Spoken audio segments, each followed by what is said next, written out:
Dr. Arush is most likely taking a course, so let's share her MCQs. So you're treating a patient in your clinic. You want to apply palatal root torque on 22 slot upper lateral incisor bracket using torquing plier. What is recommended wire for this purpose? Using torquing pliers means you're bending the wire, right? So if you're bending the wire, you have to think in that perspective. So when we are bending the wires, we know that TMA is a better option than SS, and we cannot bend night eyes. So night eye is gone. Like, so I'm taking night eye. I'm taking a very heavy SS from here, right? So I'm left with these three options. So what to choose?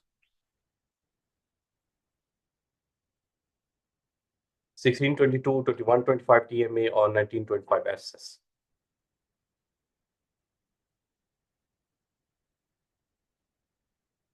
Yeah, TMA for bending, but 2125 is a too stiff for bending because they said that using torquing pliers.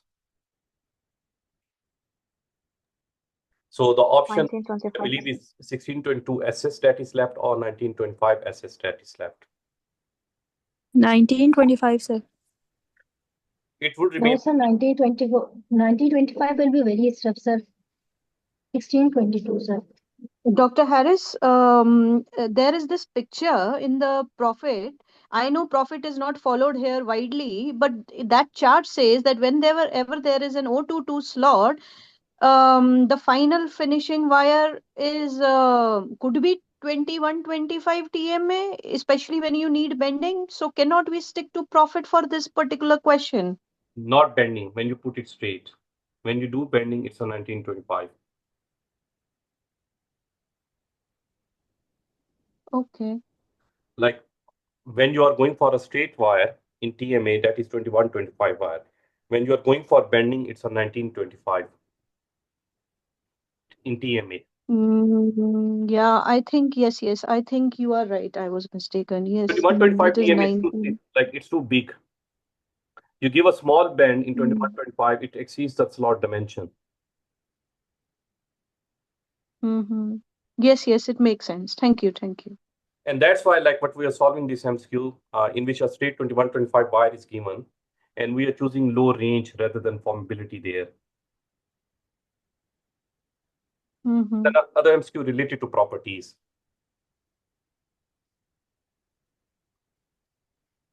So it will remain subjective. I will prefer 1622, right?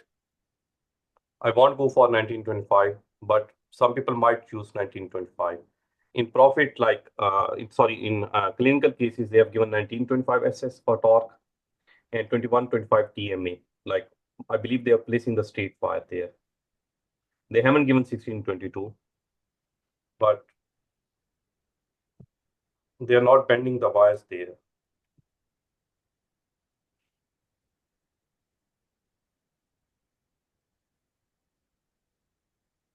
Why it's not okay.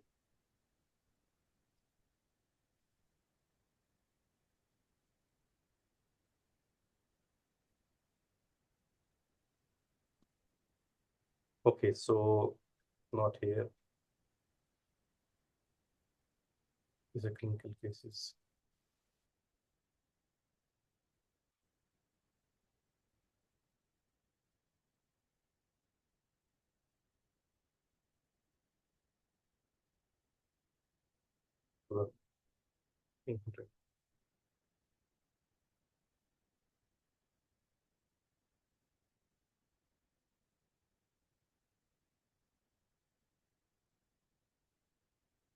Okay, how is the label talk applied to that topic canine? The bracket by using large dimension steel wire. This is bracket is expressed. They are not bending the wire, which is 1925 inch or 2125 stainless steel in this here. So they are not bending 1925 stainless steel here, right? Using artistic bands or using torquing accessories. Localized torque may be added using artistic band, but they haven't told the size of the wire for these artistic bands. The bracket is expressed by using large dimension stainless steel 1925, not this one.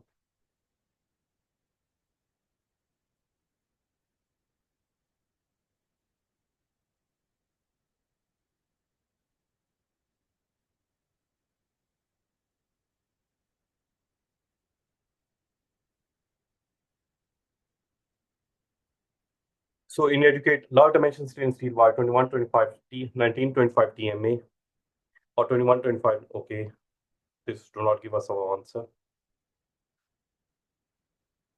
Then let me double check what Fleming say.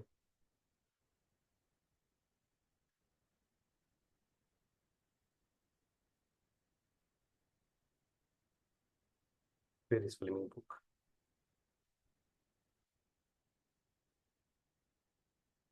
Happy handbook. I book this one.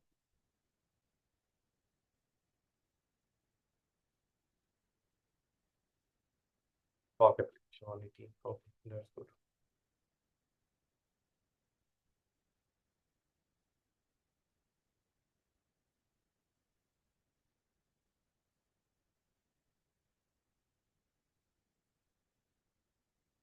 Okay, let's see. I'm just seeing the wire, which wires he is using. Angular error correction, no wire issues. Yeah. Third order. So here we are on third order.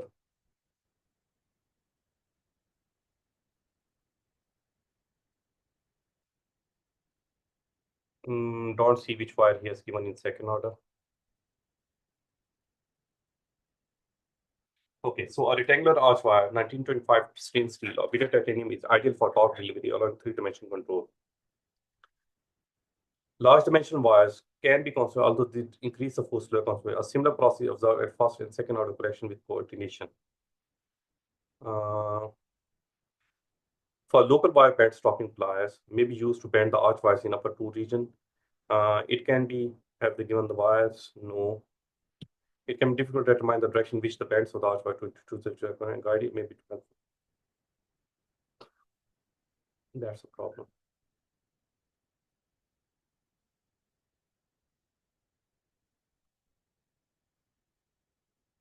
Okay, it stands there.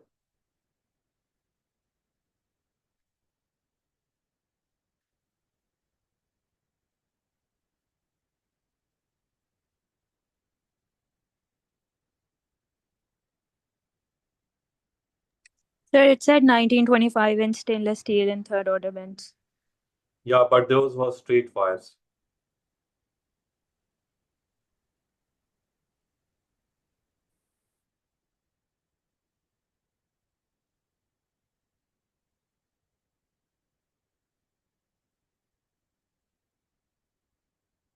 Okay, closing loops, 1725 or 1925 TMA.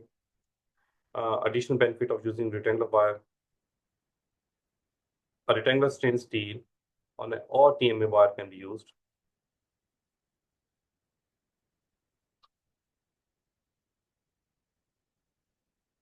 So I think we should stick to 1925 then SS. It's better than 1622 because they haven't used this 1622 here. Like if I select here,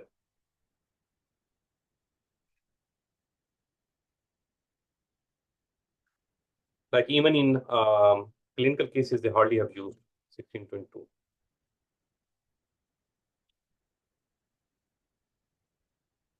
So slot size, then what oven slot 1622, that is for the oven 8 slot. So I haven't used 1622 as a whole. And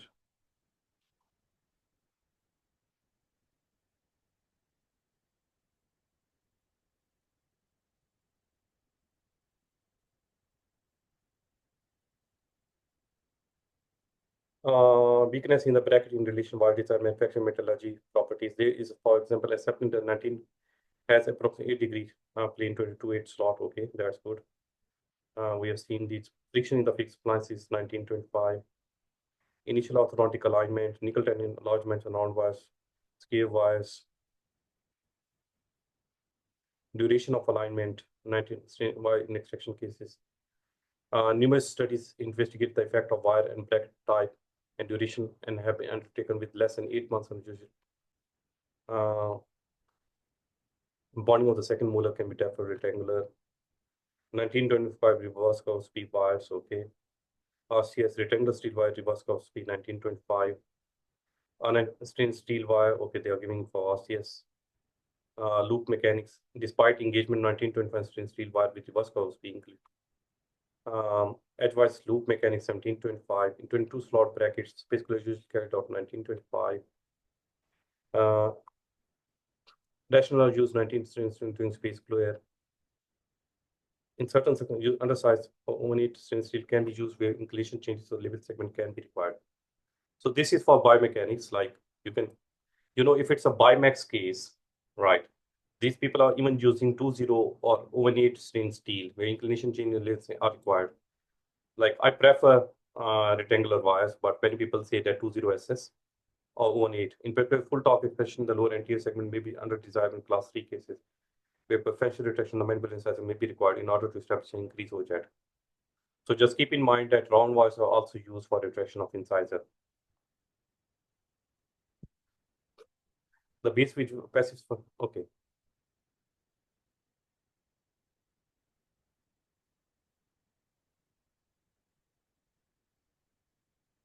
A vertical offset has been placed in 1925 wires, vertical offset here, yeah. So we used to place it. Possible finishing arch wires include rectangular braided 1925 inches, rectangular TMA wires, and round wires. Common arch wires used in the face of treatment, rectangular braided, rectangular TMA wires. So they have used rectangular 1925, but those are braided wires. Basically, rectangular braid steel offers the benefit of maintaining third order control while providing the flexibility to allow for occlusal settling. So they are not bending them, most likely. Beta titanium can be used where torque is required and formability is important, as it is slightly more flexible than stainless steel and can be used for artistic finishing bands. And in the low force level compared to round stainless steel, yeah.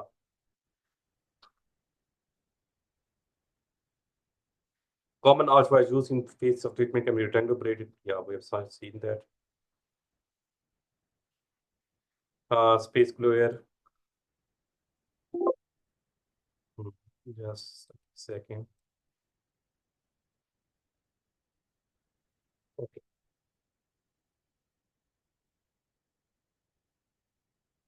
I hope you people are not in a hurry.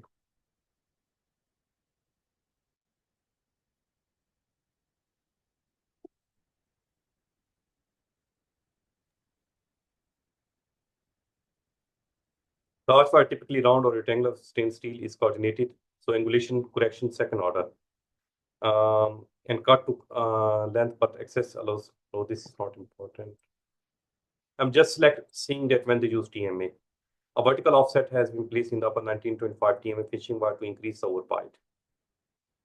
Yeah, extreme bends, okay. Dr. Harris, in the last maybe class or last to last, there was one picture from clinical orthodontics that you shared with the reference of thicket.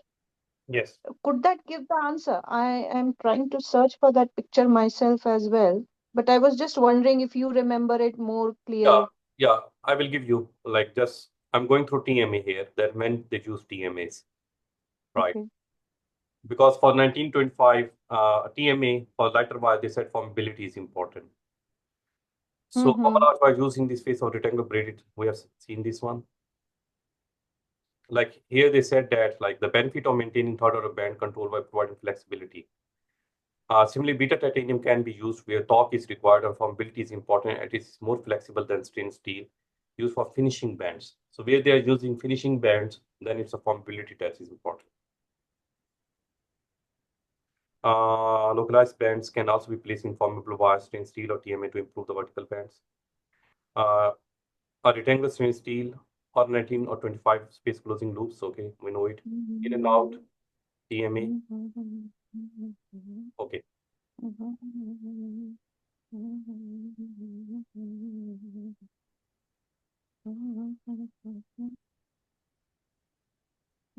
So what is the additional torque was required for the maxillary incisor? How can this be achieved?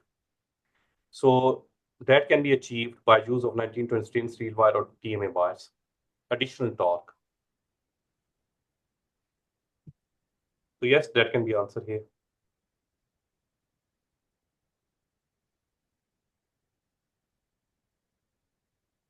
Yes, Dr. Ashika, I think you are. Yes, fine. Thank you. I was looking for this. Yeah. So we'll go for option C here. But I think, Dr. Harris, even in this picture, I think they are, I'm not sure if they are really bending the wire, because at one point I saw inverted bracket. No, they said, if we read it here, they said that what additional torque was required for the maxillary incisor, how can be achieved? Additional torque, right?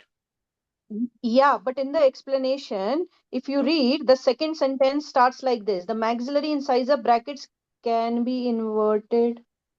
Yeah, that's in the cases when the Alternatively. Sorry. Yes, you are right. Yeah, clearly, additional torque. Yes. So I think without doubts, it is now 1925 stainless steel or TMA. Perfect. Thank you so much. Yeah. So the maxillary incisor bracket, Doctor, which I'm changes. sorry, Dr. Harris. I have just an inquiry, doctor. Just let me Sorry finish. for that. My apology. Just let me finish this. Okay. So which changes the torque prescription from negative to positive. Alternatively, individual torque can be placed. Individual torque. That means that wire bending. Right. Additional torque, individual torque means wire bending. Right. If you're putting in a straight wire, you need artistic bands for individual torque, or you need these auxiliaries on the teeth with the third order bands in the archwire. So they clearly mentioned this can be done on a 1925 stainless steel or TMA wire. Again, 1925, because 2125 TMA is not a good wire to do the bands. Yes, Meena. No, you answered the question, doctor. I was just asking, if you had the options of 1925A instead of stainless steel, then you'll go for it, right? Yeah, like I will prefer a TMA because TMA has a longer range, lighter force. Yes, sir. Both longer range means that over a long period of time, it will keep on correcting the torque, and it has a lighter force because of long range. So I will prefer a TMA over a 1925 SS, but here they have said that for third order bands, they are using a 1925 stainless steel. So I prefer it over 1622 then. And also Okay, sir. 2125 TMA. Okay, thank you, sir. So for Sir? answer, yeah, see here. Sir, for third order expression of the bracket prescription at the finishing stage, which property of the wire is important? Good formability or low modulus of elasticity? Again, which wire you are using? TMA. Yeah, if you're using a 2125 TMA, it's a low range then. You are not bending the wire. Until less in the question they mentioned you are bending the wire. If you are using a 1925 TMA and bending the wire, then it's a formability. If you're using a 1925 SS, same like this, and bending the wire, you are using the formability here, not the modulus of elasticity. It depends then, like how you are using a wire. For bending, it is formability. Yes, obviously, when you are bending, you are going for formability. When you are putting a straight wire, you are going for the stiffness of the wire. So stiffness of the wire is from its modulus of elasticity or by the what way you engage the wires. Okay, sir. Like TMA, the TMA has less modulus of elasticity if I make a comparison because modulus of elasticity is an internal property of stiffness. But as we are increasing the dimension of the wire, so the strength of the wire will increase. Yes, sir. So the range will decrease, strength will increase. That's why heavy wires, like we know that we cannot bend a 2125 night-eye wire, right? 22, they have mentioned 21.5 meter per way, 27, I think, in night-eye. What they mentioned? Any idea? 22, 28. 28 or 27? 28, sir. 28. Just a second. Yeah, so they are using a 21-28 night-eye wire. And if they give a question about it, then it will the low range. It won't have a high modulus of elasticity or stiffness. It do not have a formability. Right. Okay, sir. Right. So it depends, like both things come together. That what actually you are doing with that wire. If it's a night-eye wire, you're not using the formability of night-eye wire. You're not using the modulus of elasticity of the night-eye wire. If you engage such a heavy wire, then it's a low range of the wire that is expressing the torque there. Right. Thank you, sir. If you're using this wire, 2125 stainless steel, right, it means that you are using the stiffness of the wire. And if you are using this wire, 1925 TMA, then you are using the permeability of the wire. And if you again move to a 2125 TMA, then you are, it's written stainless steel, but then you are using the low range of the wire. Same like night eye wire. You are not using permeability because the wire is straight then. Until unless in the question they mentioned that you bend the 2125 TMA wire on a single tooth. So which properties you are using? Right, sir. So also I think Meena or someone was asking, I think Ahab was asking which wire 01416, they have night eyes. They have used night eye, but in many books, like I think in the MBT books, systemized orthodontic treatment mechanics, they went for either SS or TMA, not night eye, as a finishing wire. So in those cases, like SS is also used. So if they ask someone like you are using a 2125 TMA, so which property you are using? Until as they say to me bending, I will believe that it's straight wire, right? Then I'm not using the formability of the wire.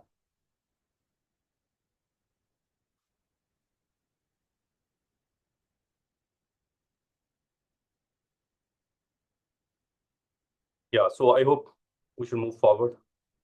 Any questions here? Sorry, Doctor, just for clarifying, 21, 25 still steel stiffness. Yeah, 21, We 25. use stiffness. Yeah, we do not bend. Still steel. Yeah, we do not bend 21. We don't bend. Yeah, we do not bend. Yes. Right. Yes. But So yeah, see, suppose they write it, you bend. Right. Like these are we not can't. hard and fast rules.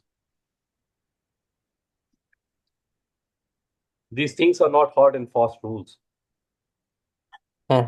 Like I got a senior in my dental school, and people like what he was failing in the I think third year. They have this medicine in third year, and he was failing from a long time. And then someone helped him to prepare for the exam, and they said that you always have to take medical history from the patient when you go and examine the patient. So always take family history from the patient, right? So in the exam, they gave him a patient who was having a roadside accident, and that guy came under a tractor, right?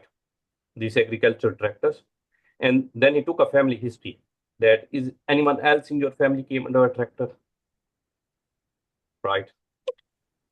So the family do not apply here. Like it's not genetic to come under a tractor, to have a roadside accident. So you also have to look at the question, like what's the scenario? If someone say that you have used a 2125 SS wire and you made a bend there, then you are using the formability of the wire. If you do not mention a bend, then you are using the stiffness of the wire, right? Again, for TMA, if someone mentioned that you are bending the TMA wire, even 21, 25, right? Then you are using the formability of the wire. Otherwise, yeah, using the low range of the wire, right? Yes. Like night eye wire, we know that night eye wire do not bend, but there are exceptions. When you bend them more than 80 degree or 90 degree, they do bend, right? Because we also get bended night eye wires. Like I have used loops in night eye wires, pre-formed. Some people make their own loops. They have these, machines like high temperature. So they weaken one point and then bend it. So it's possible to bend night eye wires, but either you increase the temperature, make them stabilized, or bend them more than 80 or 90 degree. They do bend then, right? Like there is a failure point in the night eye wires. There is a point where there is a plastic deformation in the wires, even in the night eye, though they have a long range. But there's a point where they will bend. If you give them heat treatment, they will bend. So people use those properties. So it's not a rule of thumb, but what we are going for the most common, options. Like yesterday we discussed one question that which wire you will use. So it was 2125 TMA versus 20x20 stainless steel. If someone asks me which will fill the slot more better, right, in terms of stiffness, then I can go for even 2125 will fill the slot more. But the stiffness of 20x20 is more.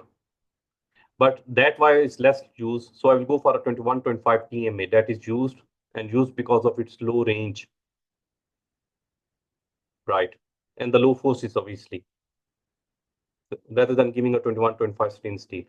So many a times you cannot, like when you jump from a 1925 night eye and you want to give extra torque in class 2 deep 2 cases or where the torque is missing, either use a night eye wire or people use a TMA wire that cannot go with a 2125 straight away steel from 1925 steel.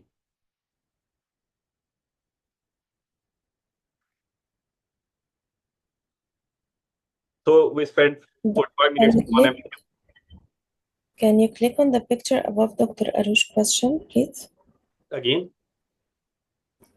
No, the one I mentioned. You have not answered it. This one after 45 minutes? The one above Dr. Arush's question. We are just discussing this question. No, the one below. Yes, the one above it. But for the time being, we're just discussing this one. Yes, I know. You said we finished it, so I thought, okay. No, I just asked that anyone else having any question regarding that. Sorry, Dr. Harris, I might be repeating everything now. Sorry about this. I just want to confirm the property then, what we use for the 014 night eye to settle the occlusion afterwards. What will be the property for that night eye? Which night eye, sorry? 2128? If we have inadequate settling at the end and we want to settle the buccal occlusion like they said in clinical cases, if we use the 014 night eye, which property of the wire then we use? So like the flexibility. They are using the flexibility here, right?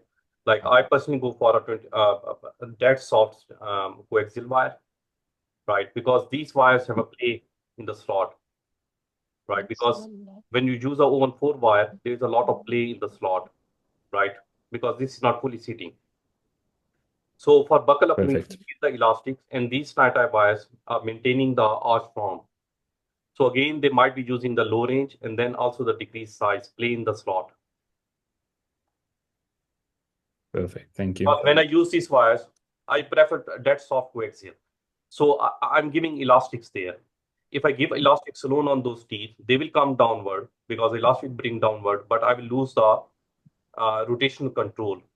So when you give these wires, the rotational control remains and the tooth extrude because these wires are flexible. So the forces of the elastic exceed the force given by these wires. Perfect, yeah, makes sense. Thank you, Doc.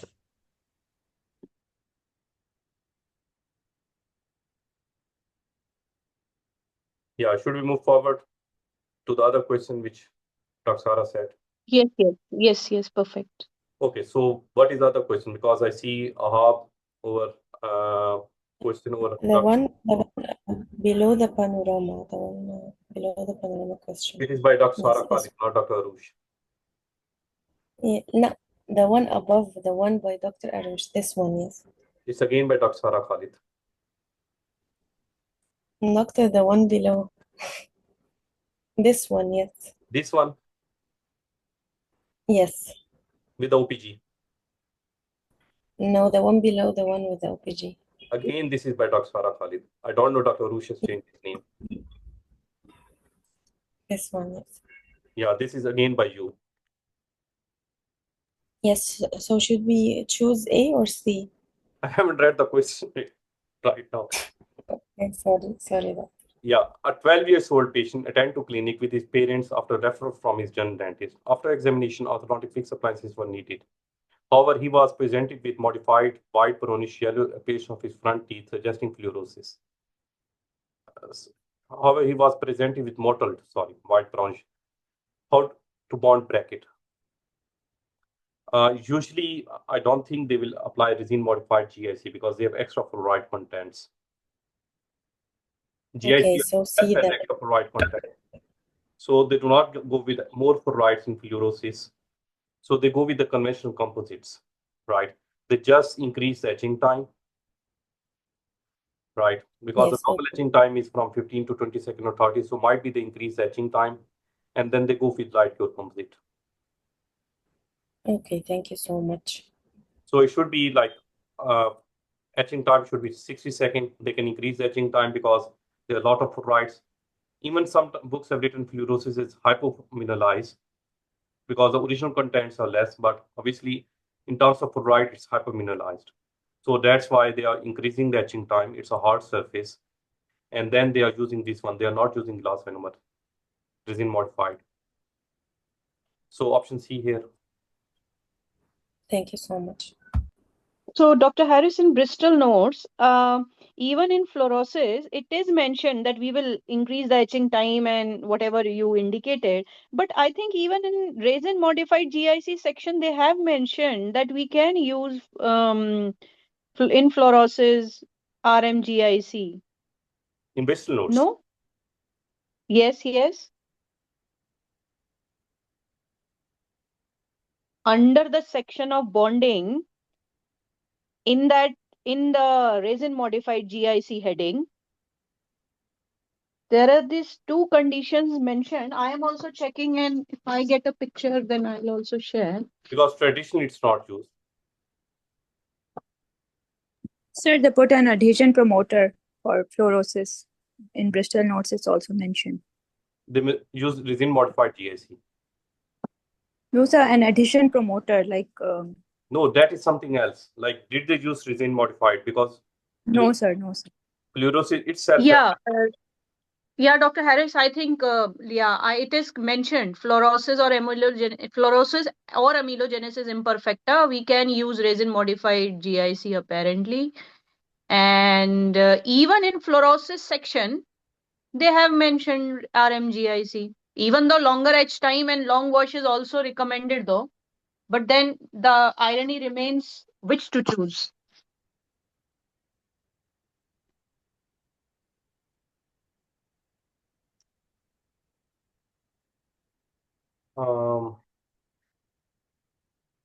And also they say that apparently no etch pattern is needed in using resin modified GIC, maybe, if it means that.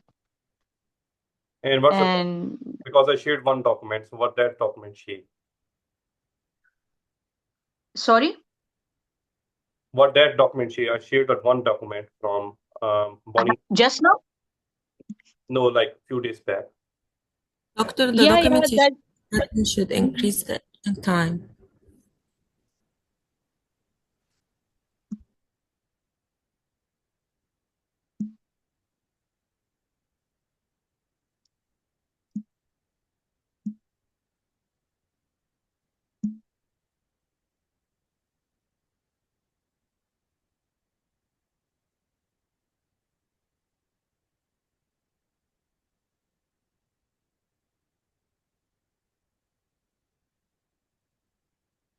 So whitened teeth, amalgam, even here for whitened teeth, they mentioned that, for amylogenesis, they mentioned that you can use the sodium hypochlorite, but the evidence is less. Yes, this you did indicate earlier. Yeah. Even for bleaching, they said 3 weeks. Whitened teeth. Okay, so dental fluorosis. Dental result from high fluoride intake during tooth development causing disturbance. Excessive fluoride during enamel pulpation impedes elimination of the enamel proteins such as amylogenesis, resulting in subsurface properties and hypomineralization. As I said, that hypomineralized. Effective enamel can vary in appearance from strains. Okay, severity can be quantified as 10 point. This is not. It has been shown that the resin bond strength is reduced in fluorized teeth. Adjustment of bonding for teeth with fluorosis. The two main challenges present with fluorous enamel are achieving an adequate bond strength and the risk of surface enamel fractures at the bond. There is a lack of clinical evidence from the best approach. It is generally accepted that more fluorosed the enamel, the longer the etch time to be needed. Specifically demonstrate that the milder forms enamel react in a similar manner to etching regular enamel 37%, while most waveforms, affected form, that is 1,4, requires doubling the etching time, that is up to 60 seconds, to produce similar depth and pattern. So they haven't given us that what is there. For most waveforms, increasing the etching time correlates fully with the etch pattern produced, and it is suggested that superficial enamel may need to be grounded away before etching the enamel to 10 to 15 seconds. Okay, so because we are going for this moderate form, and I think like it's hard for us to diagnose, at least for me. Okay, an alternative approach is to deproteinize the surface enamel with 5% sodium hypochlorite solution for 60 seconds before etching with 37%. This is shown to increase the shape bond strength by an average of 50% for the TFN1 of 4. So this is also there, just remember. It is important to consider that increased bond strength may increase the risk of enamel fracture demand. Therefore, a caution approach should be employed for more aggressive techniques or by possibly standard approach. No, this one. Like, okay, they have used sodium.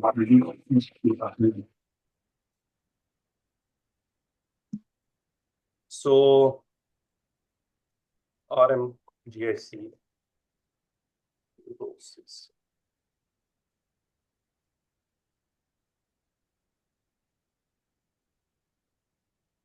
The exhibit is in code. Okay.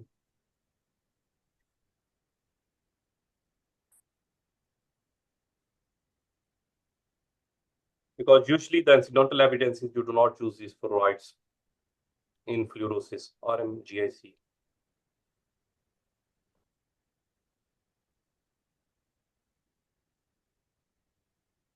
That is what the doubt actually is, because somehow Bristol notes boldly mentions not only at one place but at two different points, one below the another. I have sent the picture on the WhatsApp, by the way. Because you know that like RMGIC has a greater fluoride recharging ability with a so evaluation fluoride release all.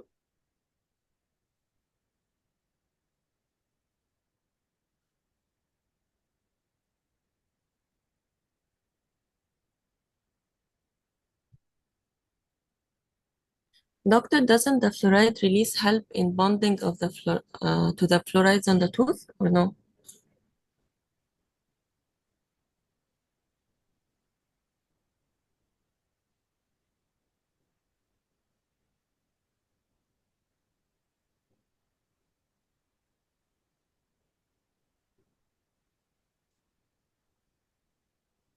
Sorry. Like the fluorides from the glass ionomer help in bonding to the fluorides on the fluorose teeth? Yes. Or this is not correct? Just I'm trying to find out that. I think that's the latest in BTG. I think we just went through this article.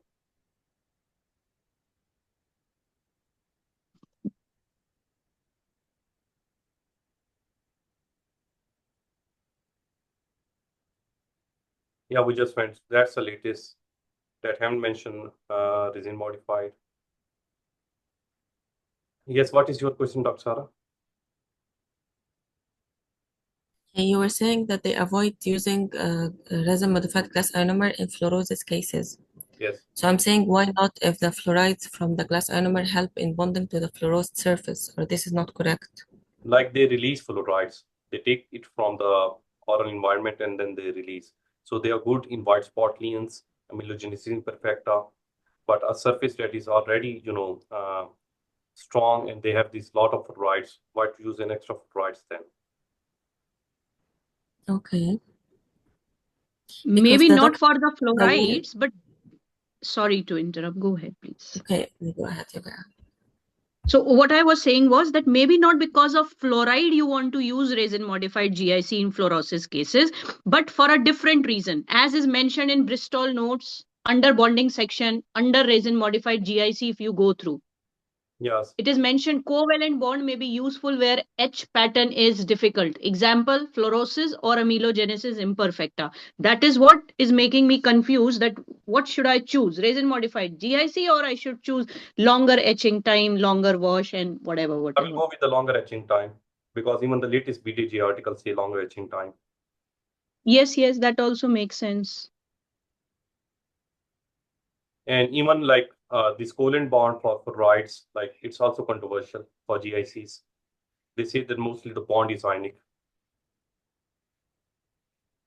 There's a weak covalent bond that is formed, not a strong covalent bond. Okay.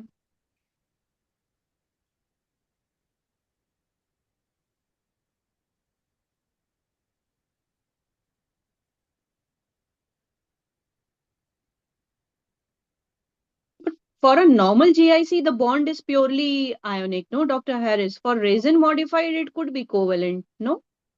In the normal GIC, there is a weak covalent bond that is formed. Mechanism bonding of GIC chemically ionic bond to the tooth. Yeah. But here we are talking about resin modified, no? So that could be covalent. I understand in normal GIC, of course, it will have weak covalent bond. But in resin modified GIC, maybe there is some value to covalent bonding. Okay, we'll search for it, but I believe that again for fluorosis, resin modified is a bad option, less likely option. Like even I'm searching, I didn't find any article of use of resin modified GIC with fluorosis.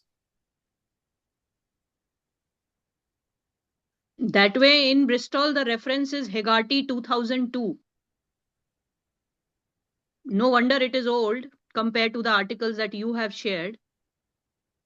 But it's about fluorosis.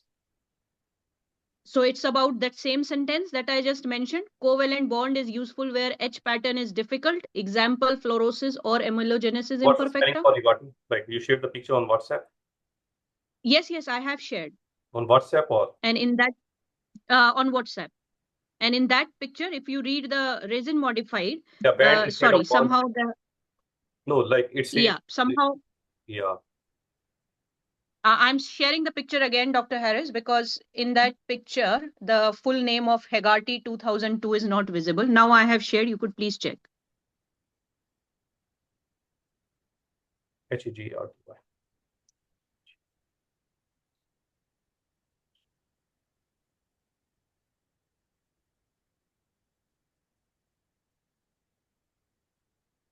Hegarty 2002.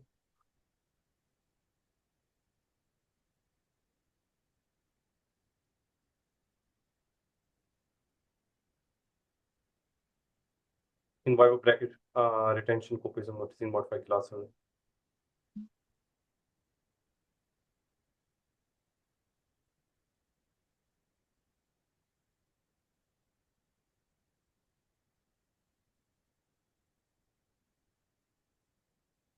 So what they are saying, bracket failure rates for 10% for GIC and 10 for both adhesive have been 4 times the metal failures.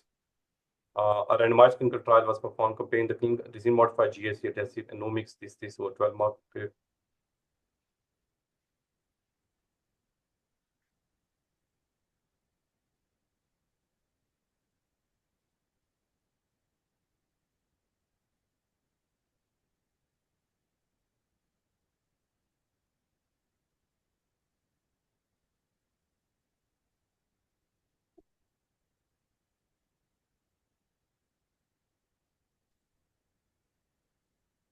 Fluoride ion contents can be recharged by using toothpaste fluoride ions.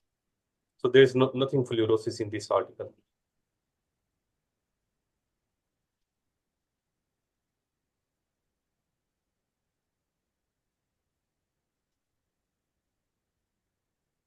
So this is the article. If they are mentioned, there is no fluorosis here. It's not related to fluorosis. Well, I also have not checked each of the references, to be honest. So no wonder it will probably not make any sense sometimes. If the fluoride contents are increased, you go for this one. Also, the 10% polyacid used in RMGIC, that is very weak, right? And in fluorosis, like went for the latest BDG article, most of the time, like in the type 1, they say you can go for the normal phosphoric acid. In the type 2, in the moderate or severe form, you can, you have to etch them from 30 to 60 seconds. And in the more severe forms, even you have to remove the superficial layer, which is highly mineralized, and then do etching. So it do not make sense to use the 12% or 10% polyacid, right? Because that is much weaker than this phosphoric acid. Yes, it does make sense that way also. Yeah. Fine, thank you so much. I think we will wind it up as in this question, because even though this Bristol notes refer, it's not making any sense. Perfect. Yeah, no worries. Like we will solve questions. If someone want to leave, he thinks discussion is too boring, they can see it later on. I will share the recording. No, it's definitely not boring because these are some real critical, controversial questions in the exam that could make you decide your pass or not pass. So, of course, I think it's, but anyways. Okay, so what's wrong here? Yes, Dr. Muna shared it. So what's wrong here?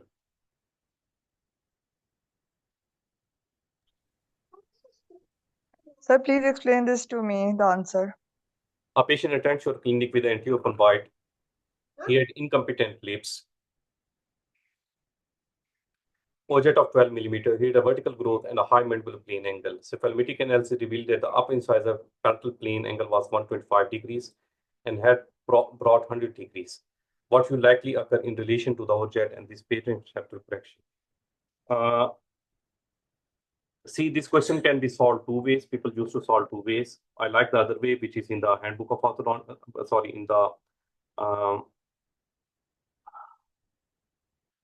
in the pocket dentistry and the Laura Mitchell, right?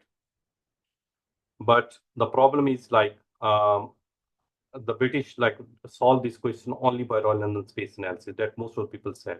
Even I like in the past we have this discussion, and like I showed one of the text message from one of my colleague in Manchester, right? His orthodontist there, and he said that the British do not know any other method apart from Royal London space analysis when they are going for space calculation. Because if I solve it according to the Laura Mitchell method, I think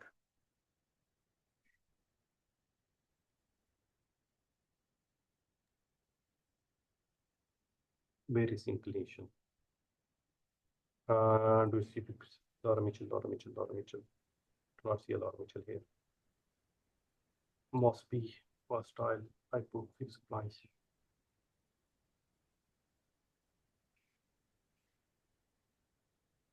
Because they have given in cephalmetric direction inclination. It's not here, so I'll try to find something similar from Laura Mitchell. In the meantime, as you are looking for Laura Mitchell, could you please quickly take us through the method of Royal London space analysis, please, Dr. Harris?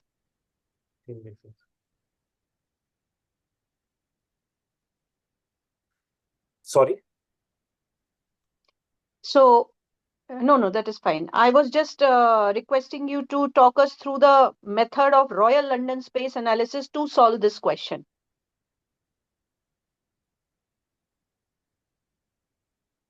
Pocket dentistry.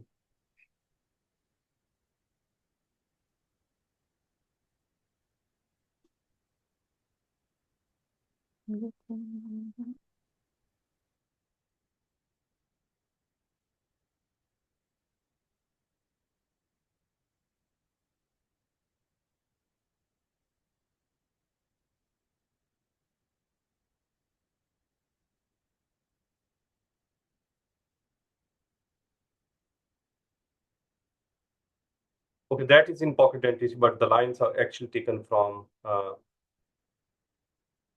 Laura Mitchell. The Laura Mitchell is not in this system. So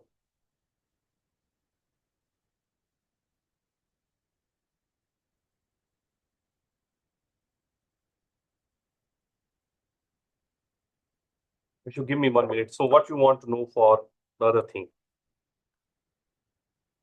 What's the problem with Royal London space analysis? See, in Royal London space analysis, right? They say that there's an article by O'Higgins. O'Higgins, I think, is also part of Royal London space analysis. Anyway, Christian and O'Higgins, there's another article. So it says that positive torque need 2 millimeter of space, right? And negative torque also need 2 millimeter of space. Sorry, positive torque need 2 millimeter and negative torque required to give 2 millimeter of space, right? So now how much inclination we are losing here? 15 degrees. 25. 125 minus 110. No, where is 110? It's 125. Oh, sorry, the question is okay. Right. So it's 100 degrees. It's like 25 5 degrees. So if I solve it according to the Royal London space analysis, 25 degrees. So for 10 degrees, I'm gaining 2 millimeter space. For 20 degree, I'm gaining 4 millimeter space. And for 5 degrees, 2.2 millimeter space. Right. So 2 millimeter, and something like 0.2 or 0.3 millimeter. So how much space it become? No, 1 millimeter, sorry, 1 millimeter, yeah. I think the screen is off. Dr. Harris, Yeah, screen is. I'm sorry for the interruption, Doctor. 5 mm space, sir. Yeah, this is a question now. Doctor, is there any equation or calculation for it, Doctor? Because, you know, by verbally, it's a little bit confusing. So if there is like equation or simple like calculation for it, to be much better. Yeah, I will go to it. Just give me a minute for that. Okay, okay, sir.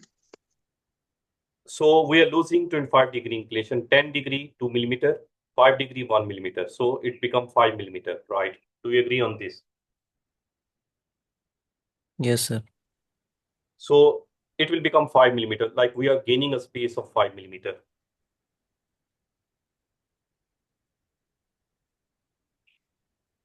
So if we are gaining a space of 5 millimeter, how much space is required for correction of 1 millimeter overjet? 2 mm space. So 5 millimeter will correct how much overjet? 2.5. Sorry? 2.5. 2.5. So that will correct 2.5. So the overjet here is 12 millimeter. So it would be corrected by 1/3 or 1/4. 1/4. Yeah, perfect. Thank you. Right. So some people, like, they have another school of thought that, go with the Laura Mitchell school of thought. And also, because they say that when you're correcting the overjet, correcting the inclination, right? Because 25 degree, because the one I'm talking is about torque, means the root is moving forward. They say that it's not possible because torque by definition is root movement. So they say that it's about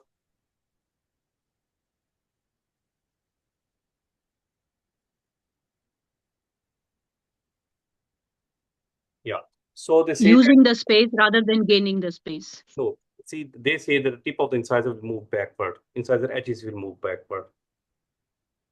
Right. So if the incisor edges will move backward, then it means that the overjet would decrease, right, itself. So they calculate it in a different way. They say that when you tip them backward,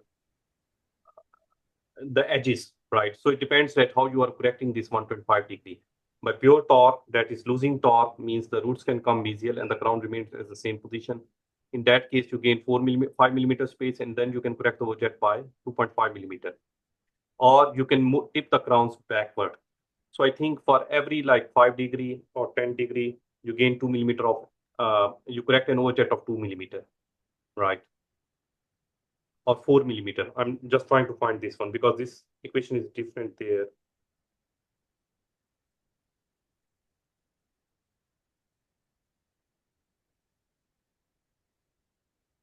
So, doctor, here we're assuming that the crowns do not move backwards, right? Stay in the same place. Yeah, we are going on the assumption that we are not going for moving of crown backward. We are just going for this, roots move forward. Yeah. Yes. Okay.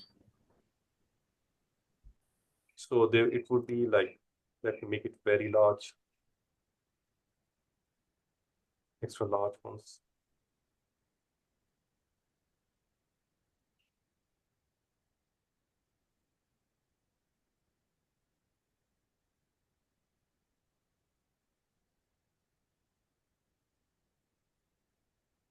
Actually, it's not related to this, but I got experience that if you have a WhatsApp web, you feel like, but many a time because of the WhatsApp web,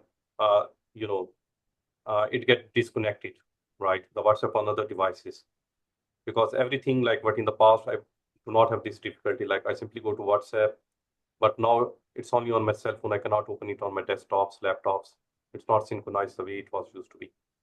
So try not to use WhatsApp web if you have a lot of data on the other ones, because time to time they get disconnected, at least in my part of the world.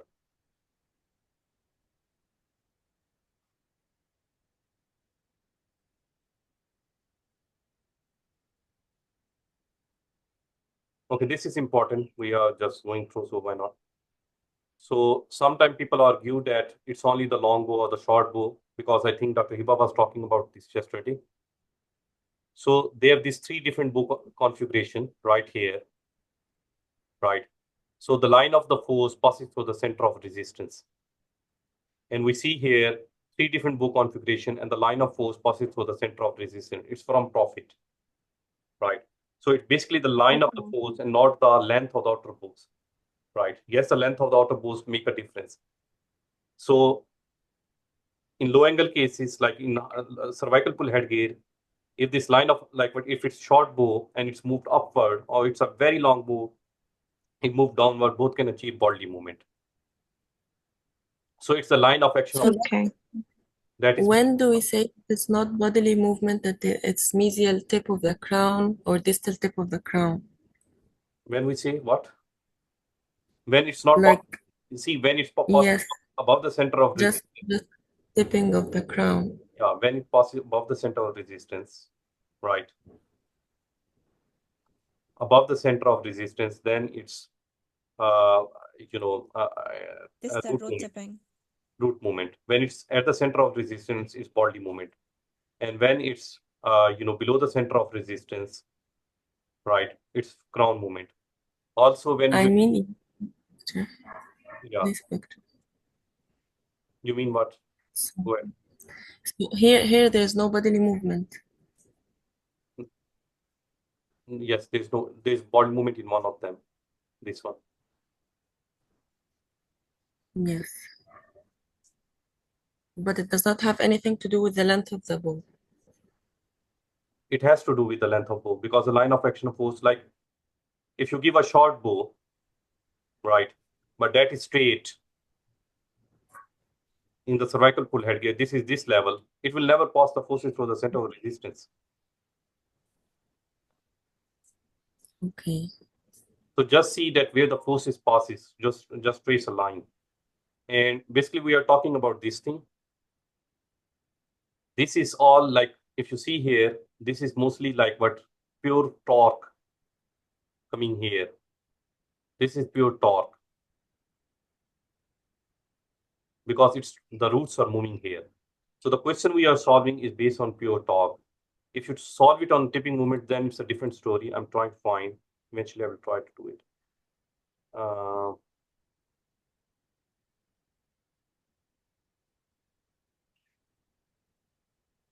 Not here. Yeah, and sometimes, even yesterday we went for this question. So this is the actual question in the exam. And if you see here, the central incisor is coming too much, labial, because yesterday picture was quite hazy. So that's why we selected that poor periodontal soft tissue periodontium for this central incisor, because the mesodense is pushing it forward.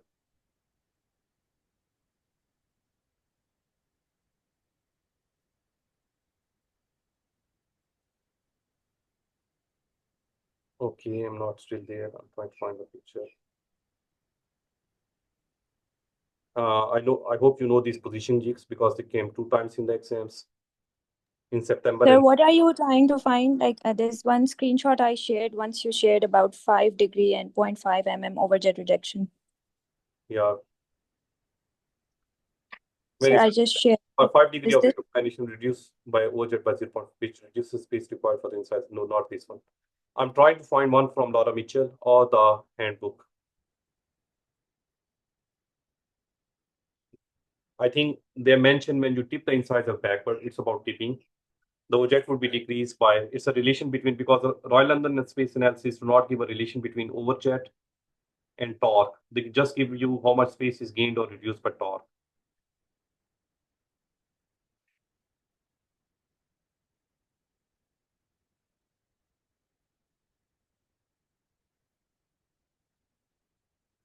Also, this is a common exam question. They show you this type of chart and ask you the combination, right? Like they do not tell you that this is stainless steel. They just tell you there are 3 wires here. So they do not give you these names. and they name it A and B. So this question also came in both exams, like September and the last exam, Jan.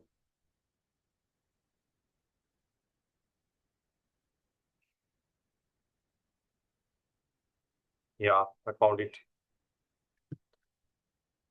So this is in Laura Mitchell, also in pocket dentistry.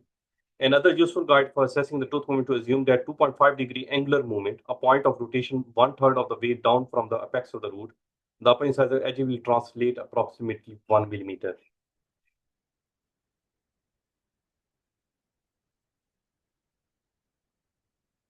Right. So we will calculate this 1 millimeter in the overjet reduction, right? Yeah. So some people, like I've seen some people, I don't know what is the nature of MCQ. They say it's not written. Some people have modified the MCQ then, and they said that you are using a removable appliance, right? And you are tipping the incisor backward. So if this is a question, I can use this rule. Because with torque, I cannot use that rule.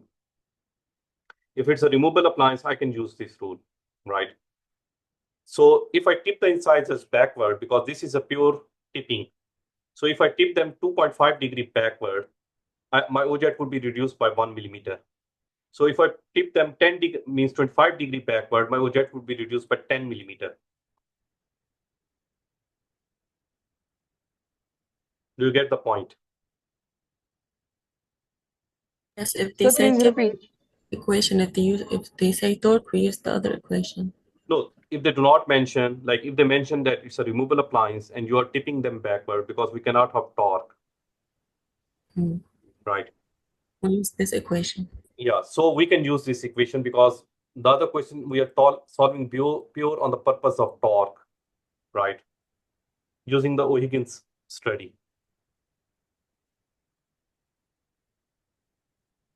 Like I will go there, this question. I will add this picture that this is in case of torque or pure tipping. Like if they give you in the pure tipping, like in the question they mentioned it's a removable appliance, then we cannot go for this one. And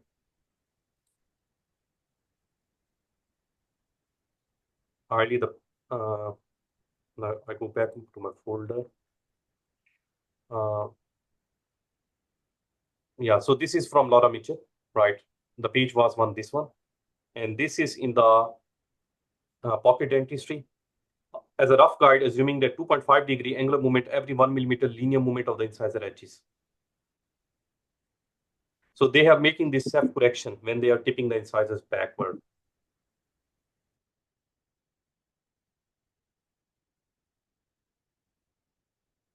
After the removable appliance question came last term? No, like it didn't came. Like sometimes if it's written removable, you can solve it. Otherwise, in the present form of the question, you cannot solve this by that way. Most of the British candidates are going for 1/4 of the OJET reduction. As a rough guideline, as a rough guide, can assume that there is 2.5 degree angular movement for every millimeter of linear movement of incisor edges. As a rough guide, can assume that.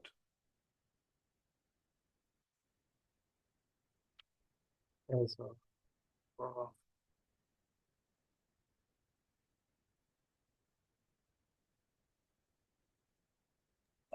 Sir, are we going to solve this question like not from Royal London and by Laura Mitchell's now? Because sir, you said they always say that Royal London is being used there. Only for fixed appliances, we will use Royal London, it seems. Yes. For removable appliances, you might still want to use Laura Mitchell.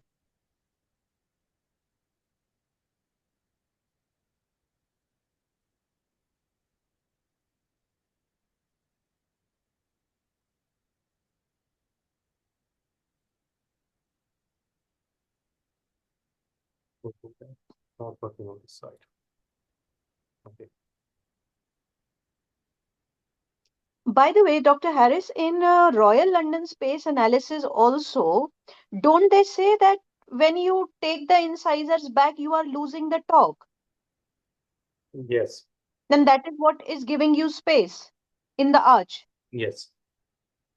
So now, if Royal London space analysis says this, isn't the same thing said by Laura Michel also? Like when you are taking the incisors back, like 1 millimeter, anyways, I am allowing the root to rotate around that point, which it indicated 1/3 from the root apex, and No. the apex is coming forward.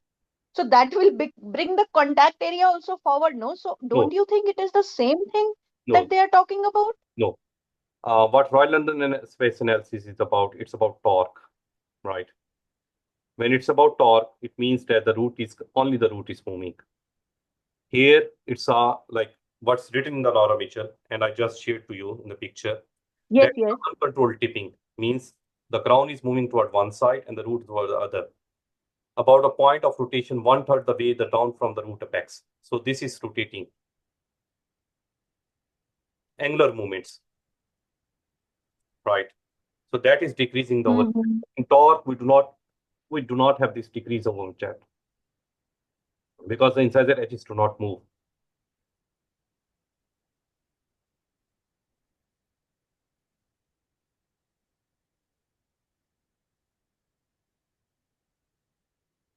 So if the incisor edges are not going to move, how is it going to contribute in correction of the overjet? I was just thinking, obviously I will follow your recommendations and answer in the exam, but I was just thinking that if incisor edges don't move, will it contribute to correction of overjet? Yes, because if the incisor edges do not move, right,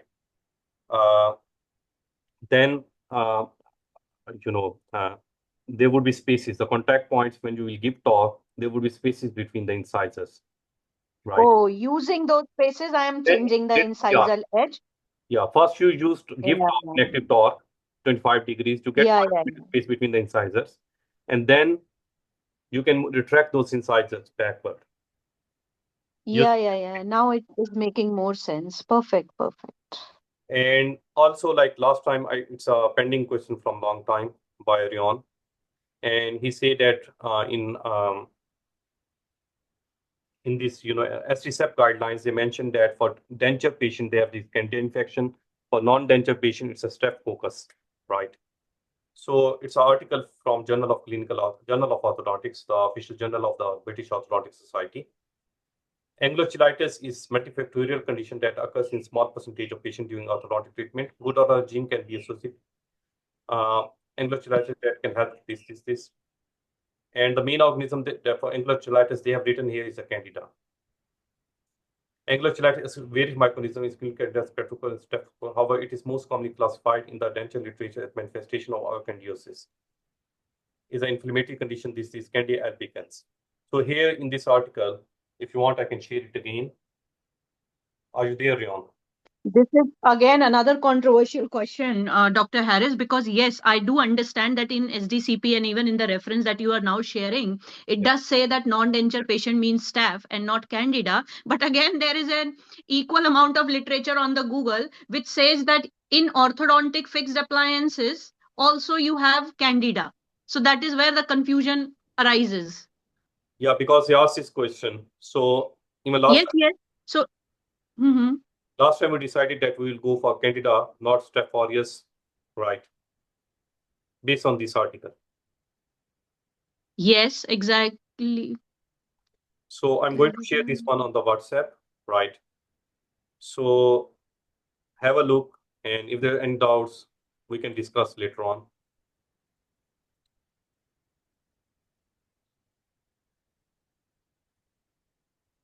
Yeah, again, another by David Cross, same angular cheilitis. I will also share this. So both of the articles reach the same conclusion.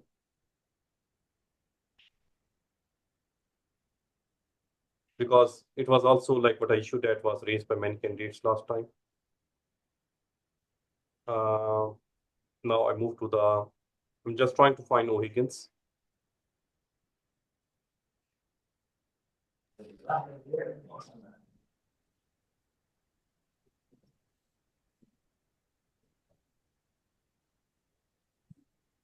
So the latest thing on this question is that you think if it is orthodontic treatment, it is going to be staph.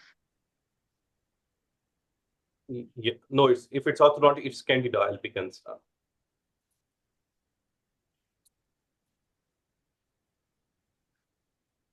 It's Candida. It's not strep. That's the point.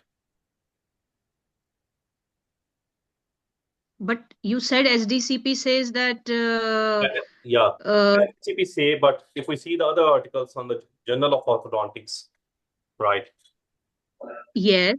They say that even in orthodontic patient, it's Candida albicans, the most common ones. Yeah. Okay. So in orthodontic treatment, as of this moment, you would choose Candida albicans. Candida over staph. Yes. Perfect. Okay, so this is basically by O'Higgins. It's not this one, but the same team later on made the Royal London space analysis. So it's O'Higgins from the King's Dental Institute and from the Royal London space analysis. Christian was the lead author, right?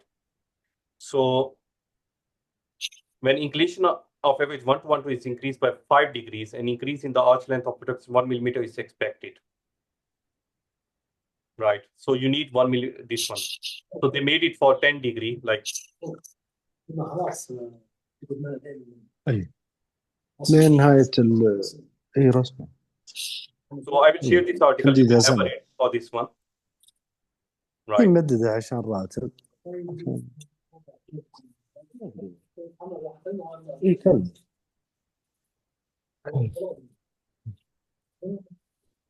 Most likely he's telling his friend that he do not like us.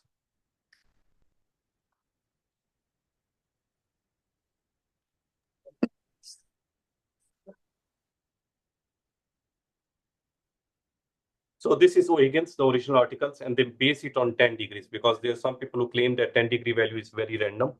So this is not the case. And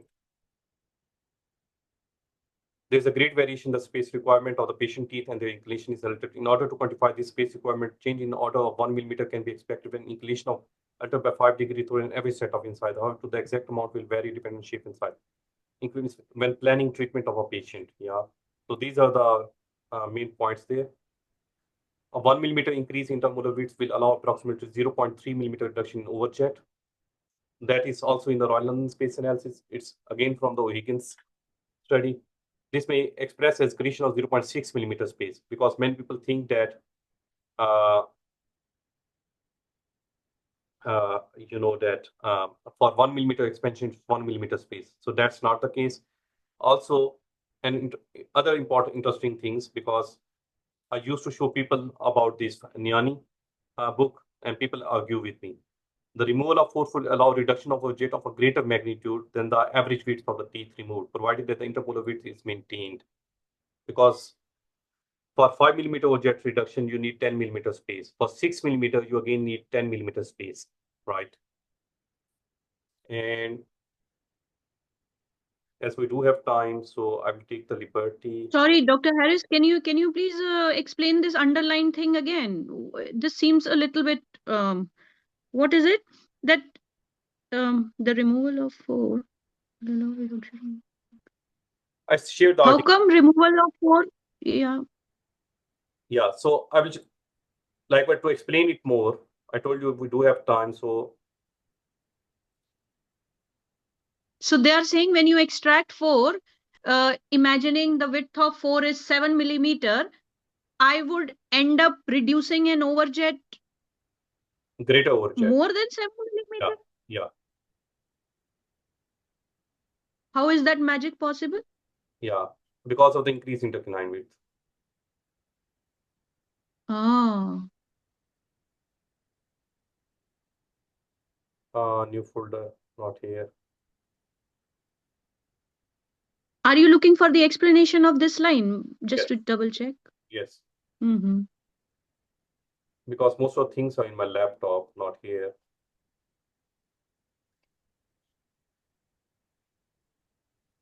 Just a backup. New folder, GCU, clinical.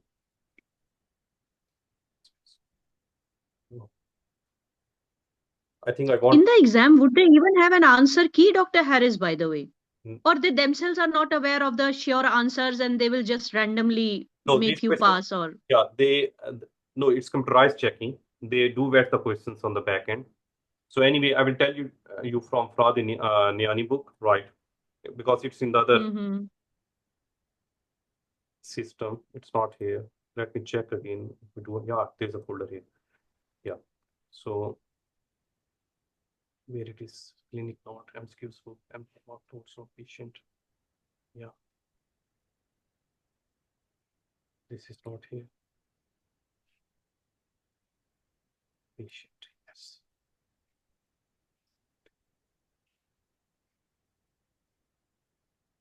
Visual planning.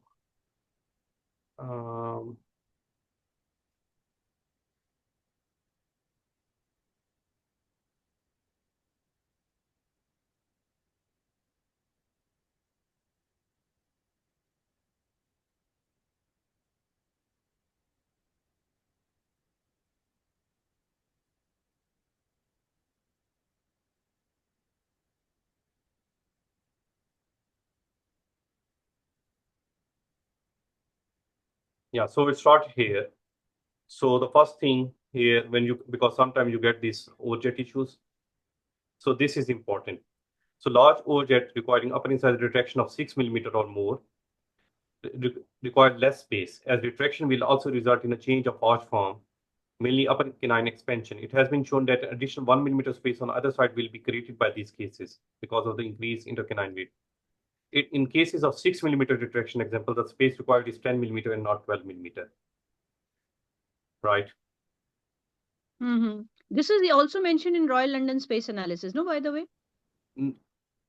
I don't think so, but they have mentioned it here because, if you go to the old Higgins articles, not everything is mentioned.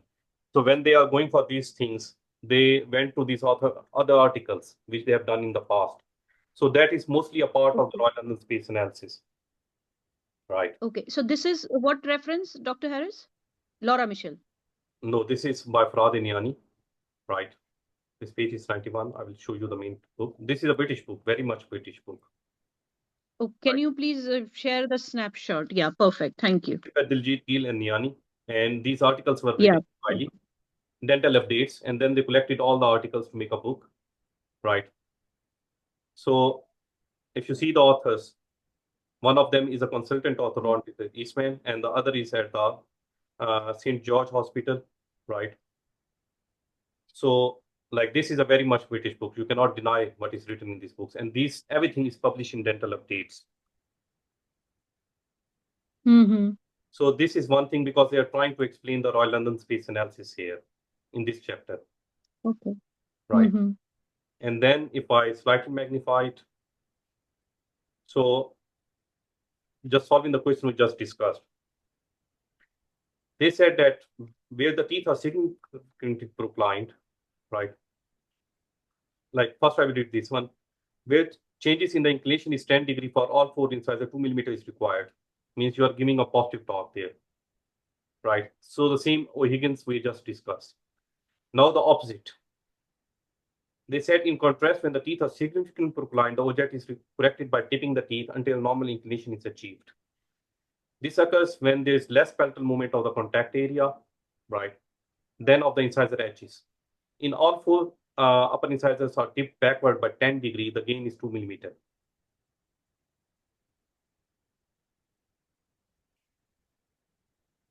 Right. So if you give a torque or you tip them back, irrespective of the OJet, when you change, because they are giving just the inclinations to us in that question. There's nothing else in the apart from inclination. So we just have inclination there. So it's just inclination here. Like we have nothing, no other parameter given here. If they say it's a removable appliance, we have given a removable appliance and you are tipping them back. So they have given us nothing here. So if I go back again the book, so the gain is 2 mm because that is the opposite of positive torque, this one. And then they explain it with a very nice example. Changes of inclination have to be considered independently of incisor retraction. This can be demonstrated most simply with the example. And the same picture. And they said suppose incisor needs retraction of 5 mm reduced in OJet, and it is intended to upright them by 10 degree. Because in our question, we are just intending to upright them by 10 degree, right? We are just intending to upright them by 25 degrees. They haven't told us that how much OJET they are closing. The analysis record this as two separate events. The retraction of the incisor edge is recorded as 10 millimeter requirement, while intended to upright them by 10 degrees require them a plus 2 millimeter space gain. So that's why in this question, because they have given me only one parameter where I'm intending to change the inclination by 25 degrees. So I'm getting 5 millimeter space there, and I can reduce overjet there by this amount. I'm believing I'm giving a talk. Hmm. So that's why I select the option as 1/4 here, right?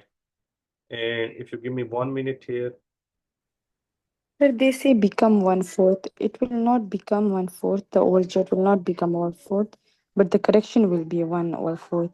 So the the option above it will be the right one, like 3/4. it's up to you to take. I told you the whole thing.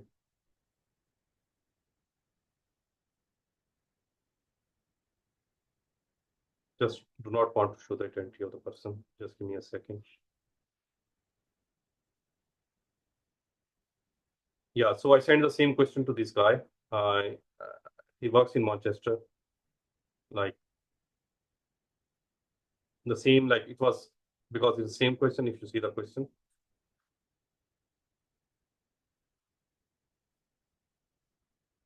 so the same question I shared with this guy, right? He's a specialist in Manchester, and that is his answer. Yes, here they in this question they mentioned that it will be reduced by 1/4. So it's right, sir. But the question you shared, it Just says take a it's second. become. Take a second and try to read what he has written. Right. Then we can discuss.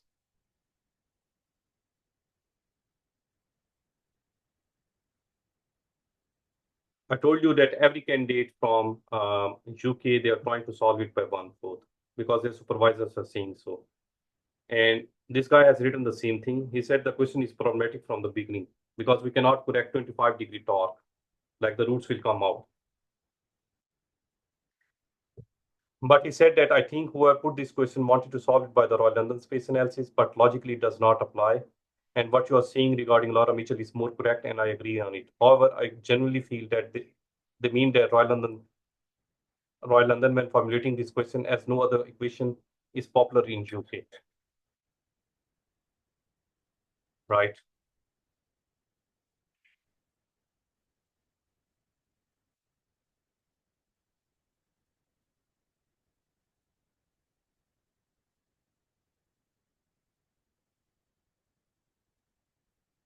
Like I told you, there's a mistake in in development of a dentition by Martin Coban, and they have made MSQ based on that mistake.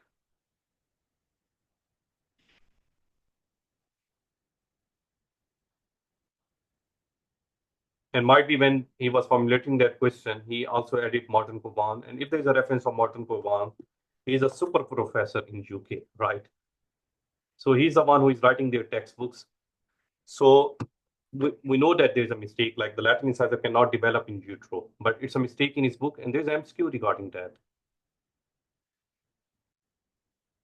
So anyway, the British people, they believe that this question can only come from Royal London space analysis because they teach them Royal London space analysis for space calculation, right? So it's up to you how you solve it. I told you that if it's an intellectual discussion, I can straight away say that the OJET will reduce by 10 millimeter, right? But if it's an MSQ, we just see that what's happening in UK, like what the most of the candidate will solve, because they make these questions for their own candidates. So that's my point. It's up to you. I told you that if we follow the Royal London space analysis, the answer would be 1/4.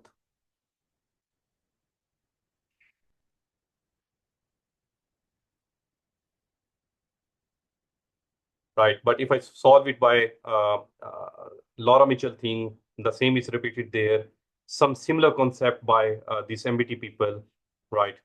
Then the answer is different.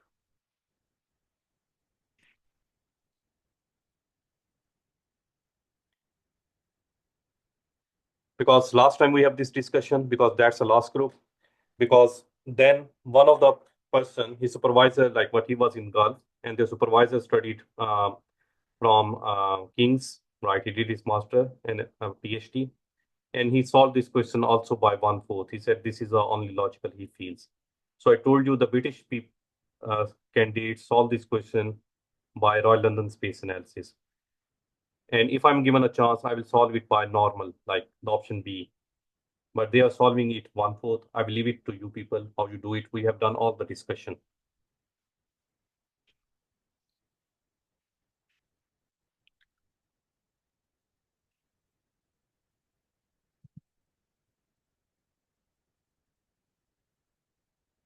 Yeah, should I move forward, or is there any question? Just let me know about the Royal London space analysis.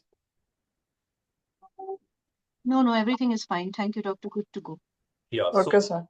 Yeah, so I'm going to, for the exam's sake, I will side with the British. If they are giving an answer, if their candidates are giving an answer, and their supervisors are telling them that this is the answer, so I will go with that answer. Like, I personally believe, like I showed you a picture. That guy also said that he agrees with me. It's not logical, but he said there's no equation popular in UK apart from the Royal London space analysis when they are calculating the space issues.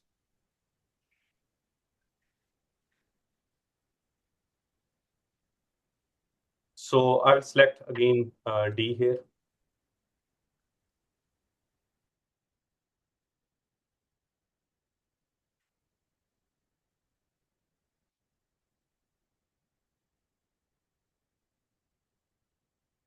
Don't worry, like, but we have another session at 6, the same time in the evening, right? 6:30 my time.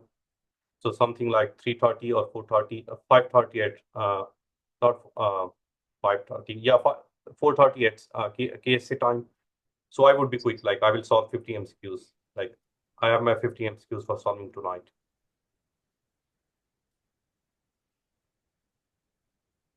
Because you know that the concept is more important now in this exam. That's happening in the last 2 diets.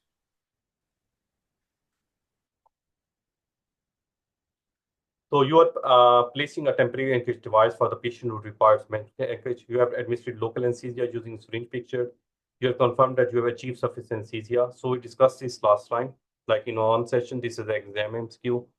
And most of the people, even they work in UK, they say that they will dispose of the needle once they have done their procedure.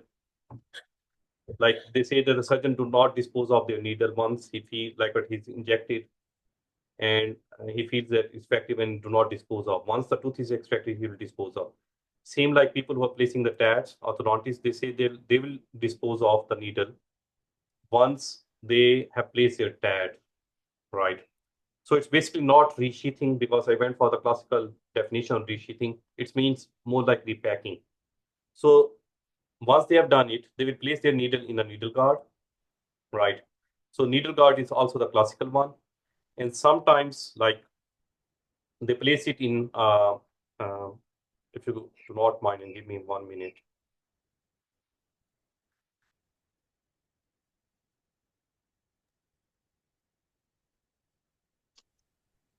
Dr. Harris, do you mind sharing a picture of difference between the needle sheath and needle guard? Because I think, I may be wrong, but needle guard is something which will hold the needle sheath, and I cannot use a needle guard without the needle sheath, in my understanding. No, it won't hold the needle sheath. Just give me a sec.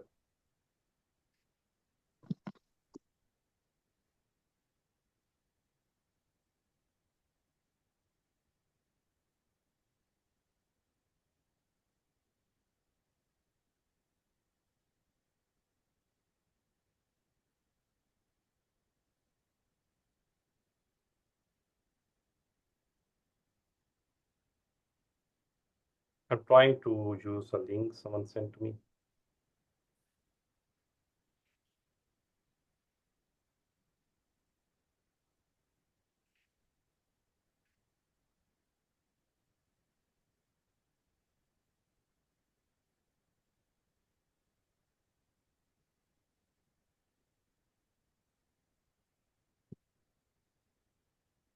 Like,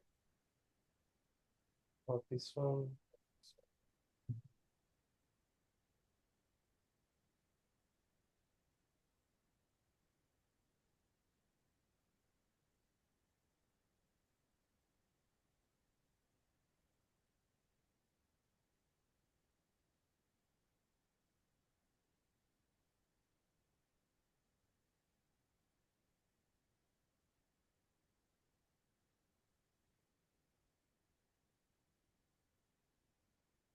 So I asked the same question to one of my consultant in UK, and I'm going to share the link here.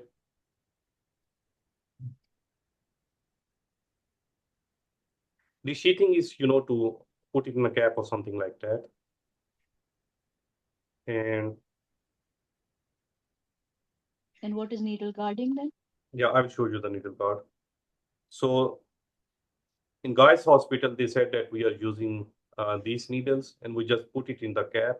We do not, the sheathing is, you put it in a sheath.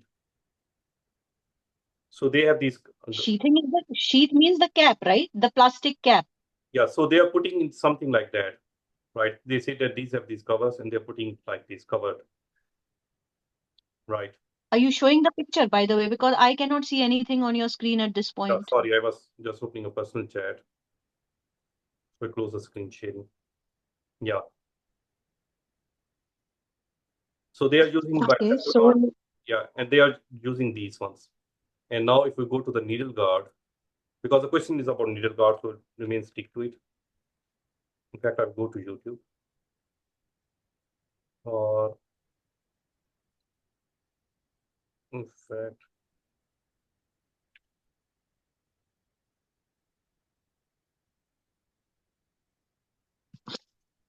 needle guard.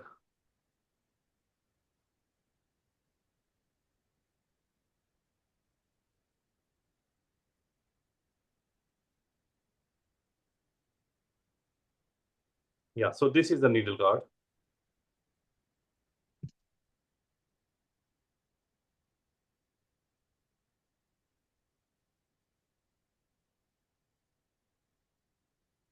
So they take it like this, right? And eventually like put it in needle guard scale. So Dr. Harris, in this picture, no, the one before this picture that you, no. Yeah, this is the other picture. Yeah, so this is what I was saying. If you see this black color thing is actually the needle guard. Can Yes. you please go to the previous picture you showed before this with the black color inverted triangular thing? In fact, I'm going to share you the video that how they put it in needle guard. You can people have a look. Yeah, that is what my query is, that needle guard will hold the needle cap, no? In that cap only I will put the needle. The whole injection. Yeah, okay. Hole injection means that the tip is there, no? The yellow color thing that you can see in this picture that you are. Yeah, so you can see this one, that how it works.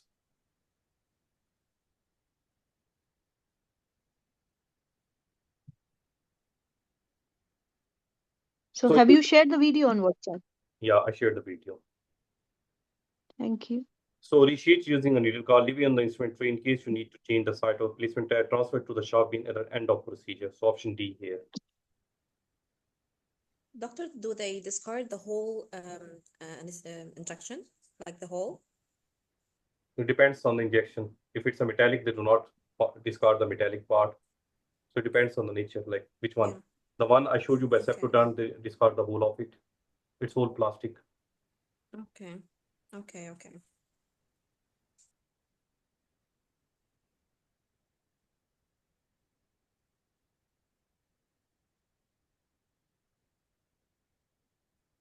The correct order of removing personal protective barrier is,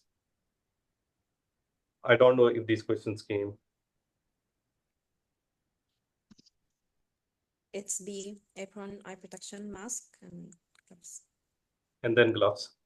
No. Removing the gloves first, sorry. Yes.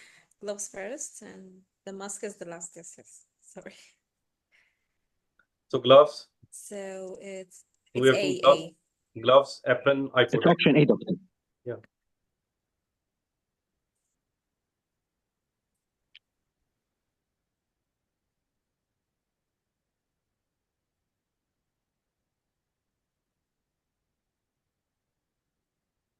So a 15 years old patient needs orthodontic treatment for his crowded upper incisors, 2 mm crowding with pleasing profile. The patient parents are concerned about the extraction of all second premolars and want to know how it will affect their child profile. The case would be treated with conventional non-extraction therapy. What will you advise to the patient? So 15 years patient need orthodontic treatment, crowding upper incisor, 2 mm crowding. The patient parents are concerned about the extraction of all 4 second premolars and want to know if they have effect on the child profile. C. No effect on the profile, a determined effect on the smile, no. Unpredictable, minor effect on the profile. Number one, it depends on the Anchorage you give in that case, right? Because they say upper incisor crowding 2 mm. Even if this crowding, you do not go for extractions, right? But minor crowding, you usually do not go for extraction. But if you are doing this, it depends again the Anchorage you are giving. If you're not giving any Anchorage, we know that if you're just relieving the crowding, right, they just provide 3 mm space per side. So in 6 mm space, you relieve this crowding, and then 2 mm for 4 mm for overjet. That will be 2 mm overjet correction then. Not Doctor, unpredictable. on Bristol, no. Sorry to interrupt. That question is different for the extraction pattern in Bristol nodes. Okay. Like I will go to the Bristol nodes.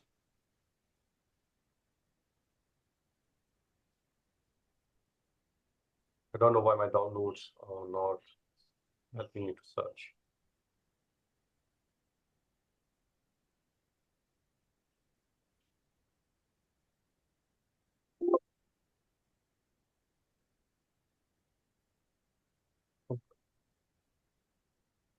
I cannot search on my downloads. I don't know. So I will go to then, yeah, not the latest Bristol nodes. Because the question for that is slightly different. This is an old edition of Bristol nodes. I shared it on WhatsApp, doctor.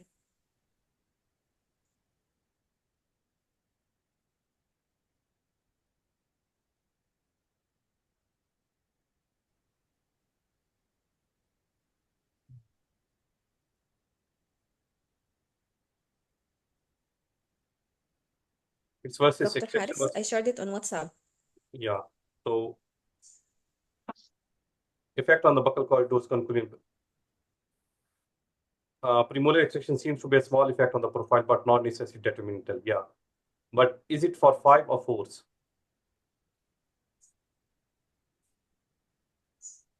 Yeah. No, the one you shared is Just a 5 or second. 4 because it's in a. So they give this question that they have a small effect. And this is a classical answer there, but I think it's for 4s.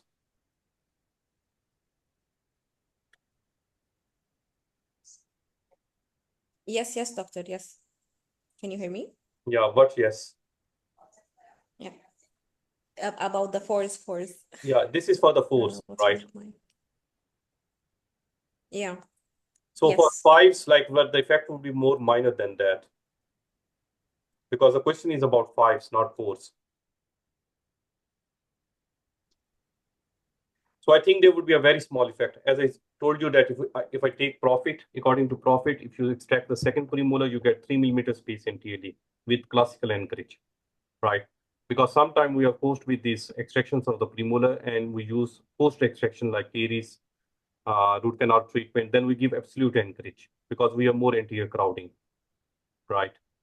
So if we go with the classical Anchorage, then we are going to get 6 mm space by extraction of 2 second premolars in the anterior segment. We are relieving 2 mm crowding. So it means that 4 mm space will translate in a 2 mm overjet change. And 2 mm overjet means that something like 1.2 mm of profile change, because according to profit, the lips move 60% of the incisor movement, right? That they are mentioning it in grabber and surgical profit, right? So Dr. Harris, can you please explain what did you say just now about the lip and incisor retraction? see, according to surgical profit and grabber, according to profit, right? So there is a chart in profit about if someone has surgical profit with them or grabber, they can share the chart by profit. Because when you are predicting these movements for soft tissue, it's 60%. if you have ever done a surgical tracing. So here I would like to add something. Yeah. In COBOD, Clinical Orthodontics Yeah. Atlas, Yes. it has been mentioned in one of the cases, I'm looking for it now, that the amount of lip retraction is only 40%. And they have given an example stating that if I retract 5 millimeters incisors, I am retracting the lip only 2 millimeters, According which to means profit, 40%. according to profit, that is 60%. Yeah, but profit should not be followed, no, as you always indicate in UK. Yes, doctor, like we are solving this question. So the main theme is that if a 2 millimeter jet is there, either the change would be 1.2 or 0.8 millimeter, right? Soft tissue change. Okay. So what would be the change? They're asking about the change. It would be very minor effect on the profile. That's my point.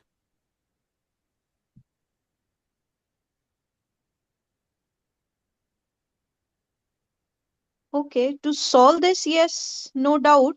So that means you will choose C in this. Yeah. And what is your understanding about the percentage of lip retraction with retraction, incisor retraction? Is there any consensus in UK regarding this thing? I will show you. So they say that 5.2 millimeter of upper 1 retraction, right? 2.4 millimeter upper lip retraction. Is this Bristol? Yes, it's Crystal notes. Mm-hmm. Bimaxial propination. So 2.44 is again close to not even 50%. Right, it's 40%, 45%. Mm-hmm. And you said that surgical book on by profit that indicates 60% instead of this. Yeah, because when we do this surgical tracing, or even dolphin is also based on that table, they go for changes. For bony changes, they go for 60% soft tissue changes. Okay. 50 or 60. For bony changes, 60%, Yeah. but for maybe dental changes, only 40%, or maybe as you have just shared here. For them, like for the soft tissue, dental is also a bony change. Oh, is it? Mm-hmm.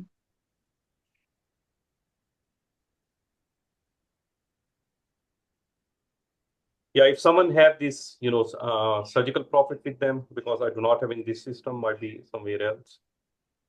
I do have surgical profit, but not here.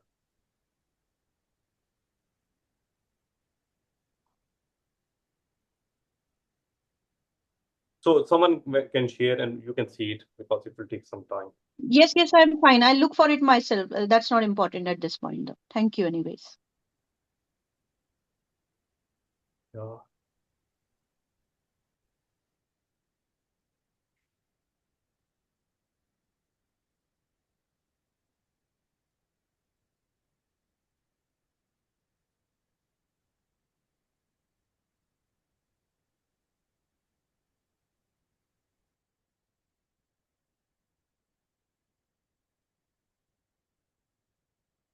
Actually, the search bar is not working today. I don't know why.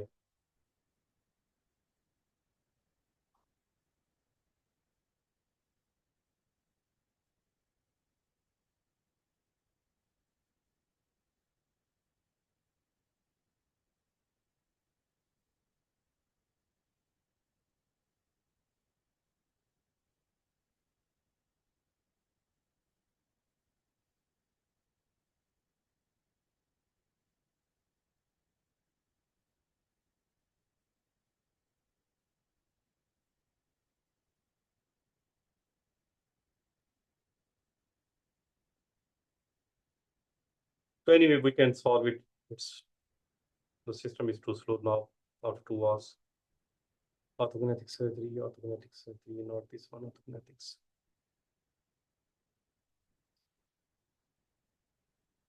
Surgical.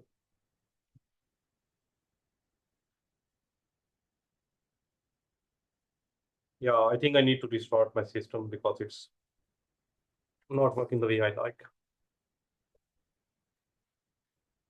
Okay, we'll go to the questions.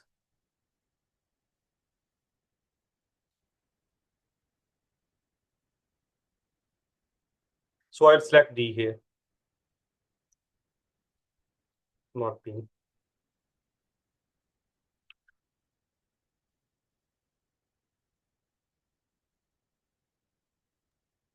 Sorry, Doctor, just for summarize, Yes. for extraction 4 unpredictable, but for extraction of 5, it's minor effect. It's true? 4, yeah, they say it's a deterministic and small effects. For 5, in the given question, if we use the classical Anchorage, minor effects. Because 5 give left space.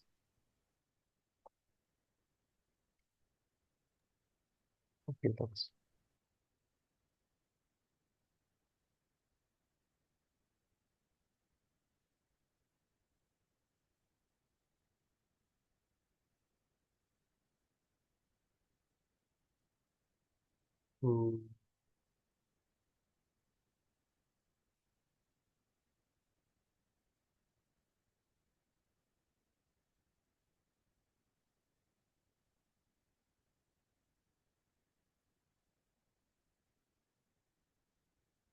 Not Nanda.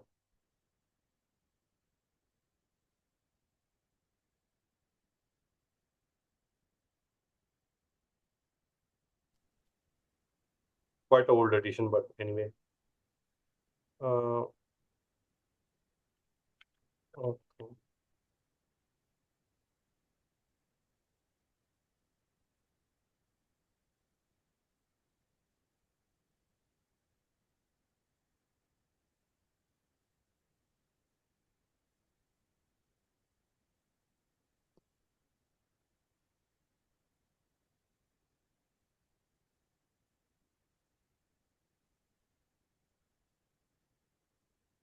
So even Grabber has given, I don't know about the latest edition, but in the past, yeah. The good thing is I'm very good.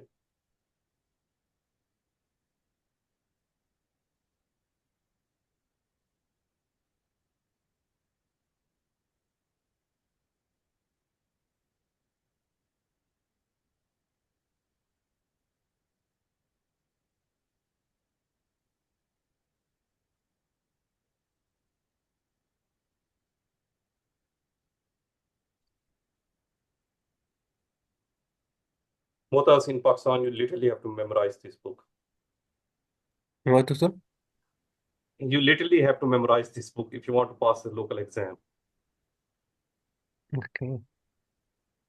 Like this is the old edition, now it's the 8th edition, but whatever the edition you have to memorize because these are long answer questions. Yeah, so Alhamdulillah. yeah. Alhamdulillah, my exam not in Pakistan. So anterior posterior movement of the incisor, maxillary or mandibular, forward or backward or surgical movements, 67% of the incisor movements. The chart is basically from Profit, like it was given in the surgical orthodontic books. So it's 60%. Again, if you see the maxillary setback, the lip is always 60%. Okay, thank you. So I don't know in the 8th, I think the latest is the 8th edition. So I don't know what happened there because Fleming is there. But before that, it's always the same. And like you can have a look on the Profit too, right? And in Profit, for the premolars, they have this table there for the premolars. Either I think in the chapter 7 now. Previously, it was in chapter 6. So how much space for each tooth?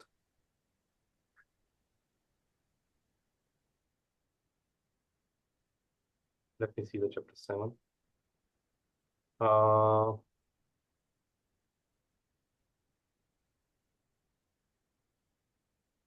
In fact, I will move to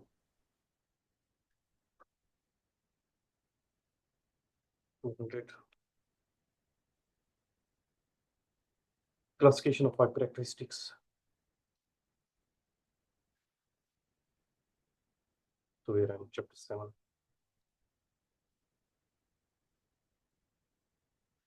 Spaciform extraction, yeah, we have the second premolar. So relief of crowding is 3 millimeter. I hope you see this one. And we are at the second premolar, this one.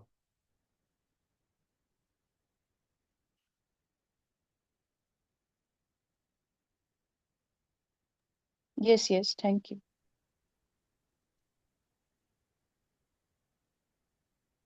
Okay.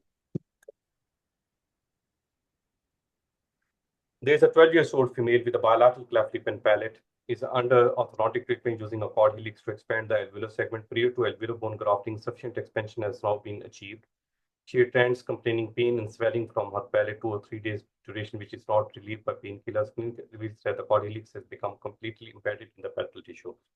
So for this question, they have a picture. In that picture, the anterior part of the Quad-helix is totally in the soft tissue, right? Because we have done the expansion right here. Sufficient expansion has now been achieved.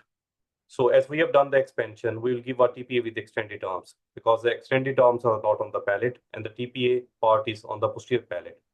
So in this specific question, the picture they are showing in the exam, the Quad-helix anterior part is embedded in the soft tissue. So I will remove the Quad-helix on the same visit and make a TPA on the same visit and insert that. No reassurance, no removal of the palatal tissue from removal of the palatal tissue or the Quad-helix adjustment using no. Removal of the Quad-helix completely corrosive mouthwash and daily no. Removal of the Quad-helix completely impression of the retainers to be constructed and fitted as soon as possible. And info and chlorhexidine wash for twice daily review in 7 days. Yeah, option E here. I told you I will go for extended arm TPA. Sometimes they do give extended arm TPA there.